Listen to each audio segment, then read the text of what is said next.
Bonjour, c'est Ursule encore. On est le 31 décembre 2025. Je viens sonner la trompette aujourd'hui encore et je viens proclamer le retour de notre Seigneur Jésus-Christ. Amen. Soyons tous bénis, soyons remplis de notre Seigneur. Amen. Remplis de sa présence, remplis du Saint-Esprit afin de marcher toujours dans ses voies. Amen. Alors, plusieurs seront purifiés et blanchis. Amen. On est dans ces temps-là. Prophétisé par Daniel. Nous sommes dans Daniel 12, le verset 10. Plusieurs seront purifiés, blanchis et épurés. Les méchants feront le mal et aucun des méchants ne comprendra. Mais ceux qui auront de l'intelligence comprendront. Amen. Donc, on est dans ces temps où l'humanité fait face à beaucoup de questionnements, beaucoup de rebondissements et beaucoup d'actions qui relèvent de la méchanceté. Ça n'a pas commencé aujourd'hui, ça n'a pas commencé en 2025. Toutefois, c'est récurrent, les actes de méchanceté, par-ci, par-là, dans le but de nuire à l'être humain. On ne peut pas forcément pointer l'origine de la méchanceté. Souvent, on ne sait pas, souvent on peut savoir, mais toujours est-il que on est dans ce temps prophétisé par notre Dieu, temps selon lequel les méchants feront le mal. Et ils ne comprendront pas pourquoi ils le font, mais ils le feront. Mais alors qu'ils font le mal dans le but de détruire, de déstabiliser l'enfant de Dieu, le Seigneur utilise la situation pour purifier la personne, pour la sanctifier, afin de l'amener plus proche de Dieu. Alors, suppose que tu subis une situation apportée sur ta vie par ton ami, exemple. Tu subis toutes les injustices possibles, mais que tu choisisses de tout laisser à Dieu pour dire Seigneur, viens et aide-moi. Corrige cette situation. Pendant que tu décides de tout laisser à Dieu, Dieu utilise la situation pour te purifier, pour te sanctifier. Parce que, au lieu de réagir par tes émotions et dire, je règle cette situation comme ça s'est passé dans l'Ancien Testament, œil pour œil, dent pour dent, tu dis, Seigneur, je viens à toi, viens à mon secours. Cette action d'appeler le Seigneur, au lieu de t'engager toi-même à régler ta situation, ça s'appelle un acte de purification. Et le Seigneur nous dit qu'il va utiliser ça dans les temps de la fin.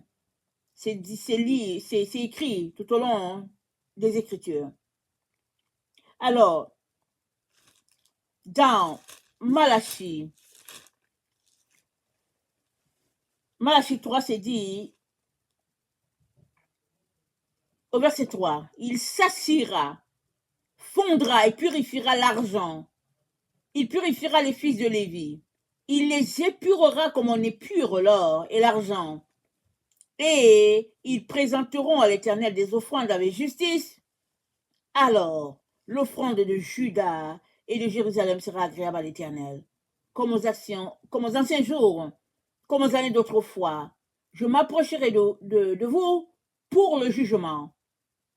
Et je m'hâterai de témoigner contre les enchanteurs et les adultères, contre ceux qui jurent faussement, contre ceux qui retiennent le salaire du mercenaire, qui oppriment la veuve et l'orphelin, qui font tort à l'étranger, et ne me craignent pas, dit l'Éternel des armées.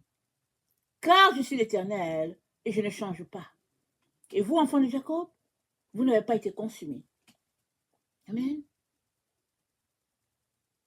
Dieu ne change pas. Il est le même hier, aujourd'hui et toujours.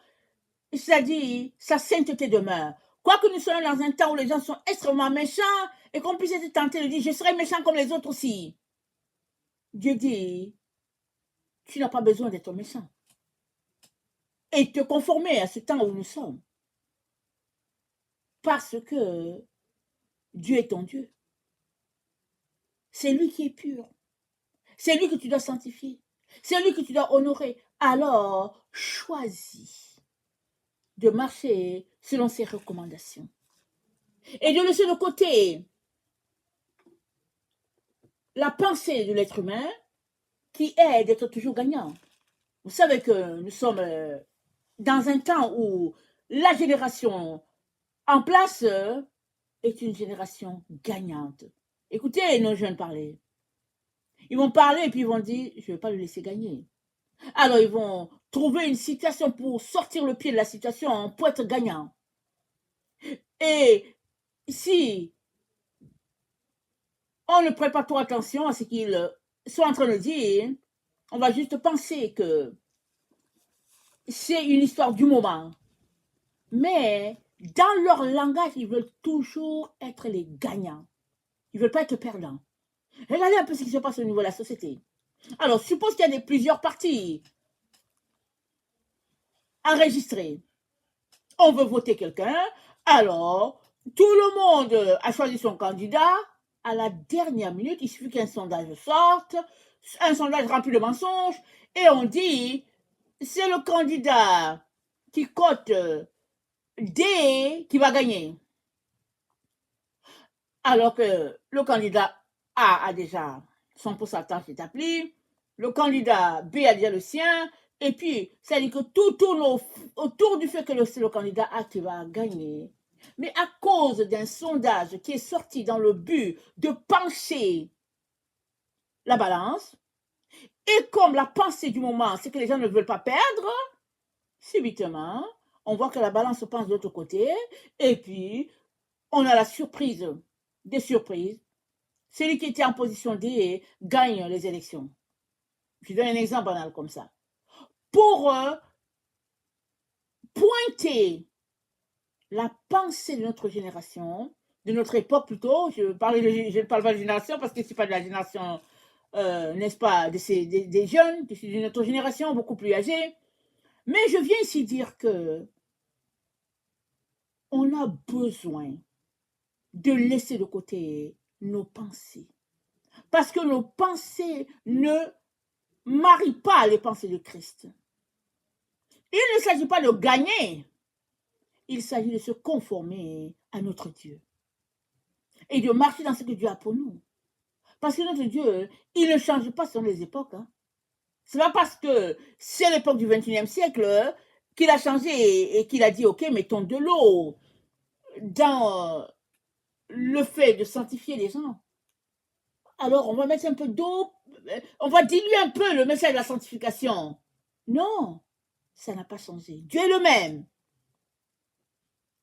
Et parce qu'il est le même, nous sommes appelés à être le même. Nous sommes appelés à être comme lui, identiques à notre Dieu. Amen.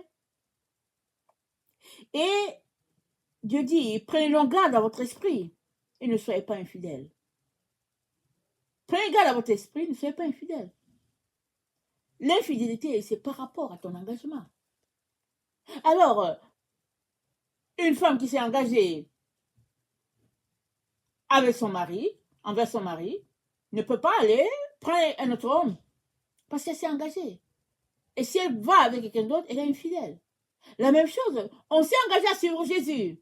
On a dit, Seigneur Jésus, viens dans ma vie. Je t'aime, tu es mon sauveur, tu es mon maître. En tout cas, ma vie, Seigneur, ma vie n'est rien sans toi.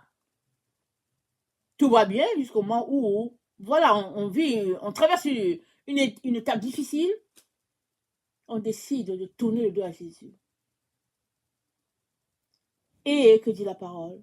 Prenez donc garde à votre esprit et ne soyez pas infidèles. Le Seigneur nous encourage à ne pas être infidèles,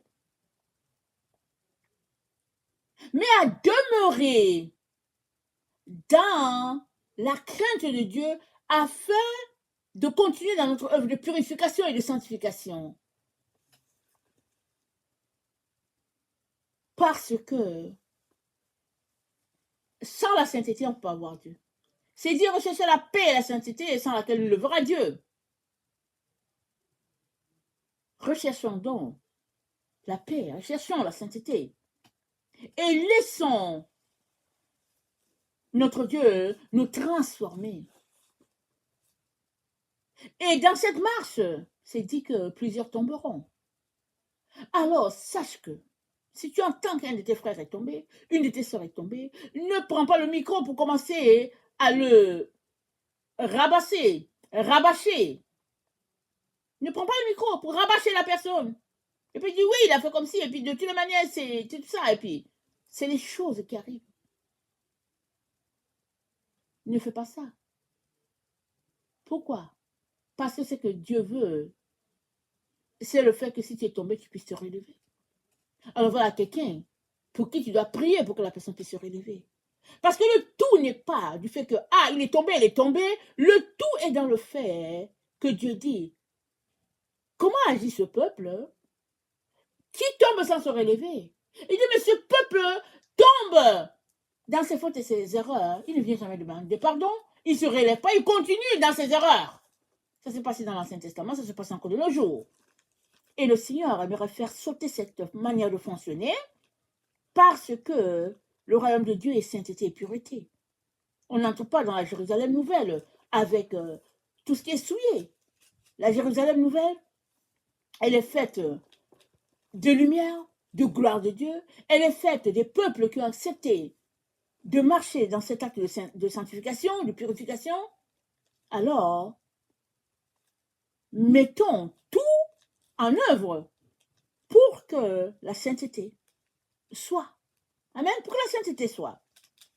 Et comme déjà dit, ce n'est pas une affaire d'une génération à qui il est permis de marcher dans une sainteté légère et puis une autre parce qu'il y a d'une vieille génération, alors on sera plus strict. Non, c'est les mêmes normes. Les mêmes normes sont là pour tout le monde. Et, amen, excusez-moi, les mêmes normes sont là pour tout le monde. Et ce que Dieu attend de chacun d'entre nous, c'est que nous puissions accepter de changer ce qui doit être changé et de laisser la lumière de Dieu nous visiter afin que nous puissions être conformes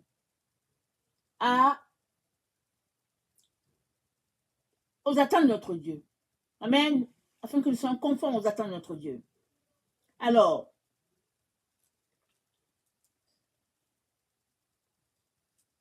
nous sommes dans les temps de Daniel. Ça a été prophétisé. On ne peut pas forcément dire c'est au début, c'est au milieu, tout ça. On sait que ça s'étend sur plusieurs années. Ça n'a pas commencé avec nous, le temps de Daniel. Dieu a donné à Daniel une prophétie qui va s'étendre sur plusieurs générations, qui s'est étendue sur plusieurs siècles. Nous sommes la génération, n'est-ce pas, dans la fin, et la prophétie de Daniel continue de se déballer devant nous. Il est donc important que nous puissions garder les yeux fixés sur notre Seigneur pour ne pas nous retrouver ailleurs, en dehors de lui. Amen, il est important. Alors, dans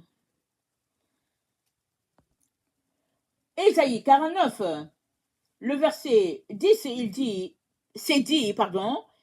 n'auront pas faim, ils n'auront pas soif, le mirage et le soleil ne les feront point souffrir, car celui qui a pitié d'eux sera leur guide, et il les conduira vers des sources d'eau. Je changerai toutes mes montagnes en chemin, et mes routes seront effrayées. Les voici, ils viennent de loin, les uns du septentrion et de l'Occident, les autres du pays de Sinim. Cieux, réjouissez-vous, terre soit dans l'allégresse, montagne éclatée de cris de joie, car l'Éternel console son peuple, il a pitié de ses malheureux. L'Éternel console son peuple. Dans les temps où nous sommes, l'Éternel console son peuple. Mais plusieurs vont tomber. Et il est de leur devoir de se relever. Il est de notre devoir de prier les uns pour les autres. Pourquoi? Parce que Dieu est en train de changer sur ces montagnes les chemins. Il est en train de rendre les routes propres. Il enlève la boue sur les chemins.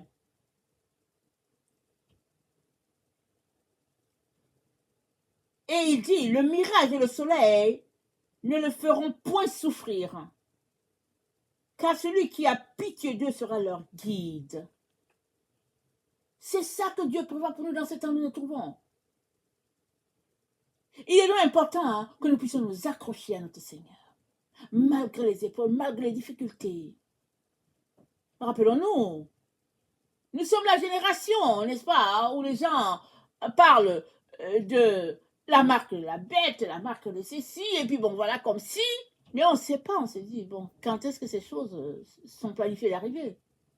C'est les êtres humains, les gens qui se disent au pouvoir, en possession de ces informations, n'est-ce pas, qui se retrouvent à planifier la vie de toute une génération.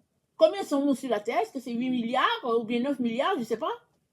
Alors imaginez, les gens, parce qu'ils ont un pouvoir, ils décident de planifier la vie de 8 à 9 milliards de personnes.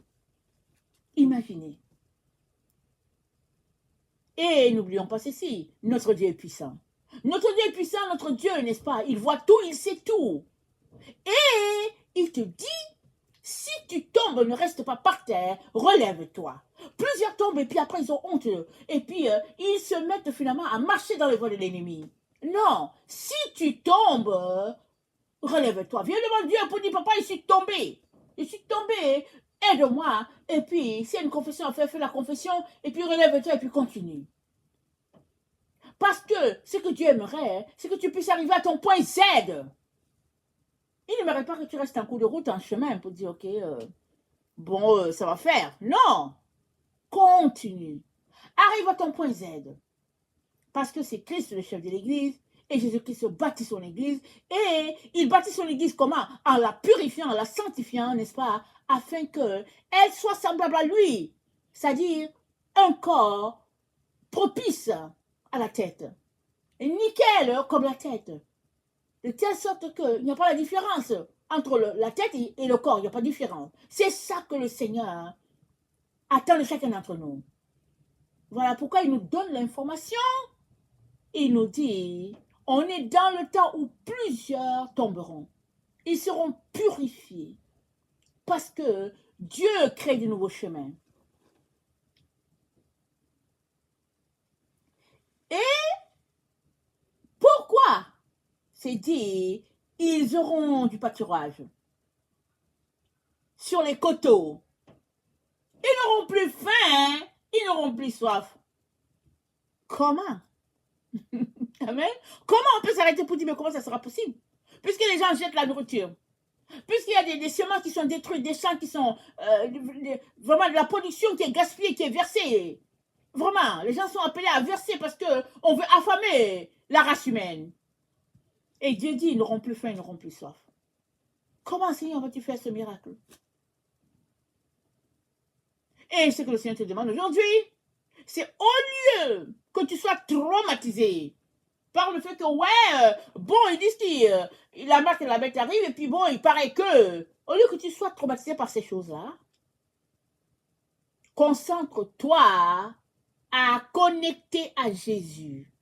Concentre-toi à lire la parole de Dieu, à étudier la parole de Dieu. Concentre-toi à aimer ton Seigneur, à savoir ce qu'il aime, où est-ce qu'il se trouve, pour que tu puisses être là, à ses côtés. Concentre-toi là. Alors que tu te concentres là, tu vas sortir ton attention de leurs histoires sur la terre. Dans Cantique des Cantiques, chapitre 1, le verset 7, c'est dit ceci. Dis-moi, ô toi, que mon cœur aime, où tu fais paître tes brebis, où tu les fais reposer à midi. Car pourquoi serais-je comme une égarée près des troupeaux de tes compagnons? Si tu ne le sais pas, oh, la plus belle des femmes, sors sur les traces des brebis et fais paître tes chevreaux près des demeures des bergers. Amen. Jésus-Christ parle à son église et puis il dit à son église, voilà l'endroit où tu dois aller prêcher la parole de Dieu. Il dit, si tu ne le sais pas, alors moi Jésus-Christ je te dis où tu dois aller. Il dit, sors sur les traces des brebis et fais paître tes chevreaux près des demeures des bergers. C'est-à-dire que, alors que les bergers sont en train de prêcher, n'est-ce pas? Les bergères aussi sont appelées à prêcher. C'est ça qu'il est en train de dire. C'est fini le temps où on dit, ok, non, mais c'est juste les hommes qui ont le droit de prêcher, de s'occuper de ces choses-là. Et que les femmes, elles doivent se taire. Non, c'est fini. Dieu dit à son église, va sur les traces des brebis. Mets-toi à les nourrir. Mets-toi à les désaltérer. Mets-toi à les soigner. Mets-toi, n'est-ce pas, à t'en occuper. Là où les bergers sont, sois aussi là. Fais le travail comme les bergers font le travail. C'est ça que Dieu nous demande à cette heure où nous sommes. Alors que la terre est en émoi, et puis les uns courent par-ci, et puis ce qui se passe, le Seigneur nous dit, sors sur la trace des brebis et mets-toi à les paître, à les nourrir. Et Dieu sera avec toi. Parce qu'il est ta consolation. Il est ton soutien dans ce temps où nous nous trouvons. Plus il te purifie, plus il te dirigera vers les brebis. Plus il te sanctifie, mieux tu vas saisir son langage et mieux tu vas l'aimer. Pourquoi? Parce que tu deviens identique à lui, puisque tu es le corps. Amen. Que le Seigneur bénisse sa parole et que nous ne nous lassons pas de lui obéir et surtout que nous ne nous lassions pas de faire le bien. Si tu pratiques le mal et que tu demeures dans le mal, tu es en train de t'éloigner de Dieu. Le Seigneur t'appelle à pratiquer le bien, à demeurer sur le chemin du bien. Et c'est ça, le chemin étroit et resserré. Et lui-même te conduira vers les brebis. Il te montrera le sentier que tu dois prendre pour que les brebis soient désaltérées et rassasiées. Que le Seigneur bénisse sa parole et que sa joie soit notre force en ce jour. Amen et alléluia. Soyons tous bénis et bonne et heureuse année 2026, n'est-ce pas, pour tous ceux-là qui sont en train de fêter déjà, peut-être, ou bien qui vont se mettre à fêter. Et puis, ben voilà, c'est ça. Que le Seigneur nous bénisse tous ensemble. Amen, alléluia. Amen.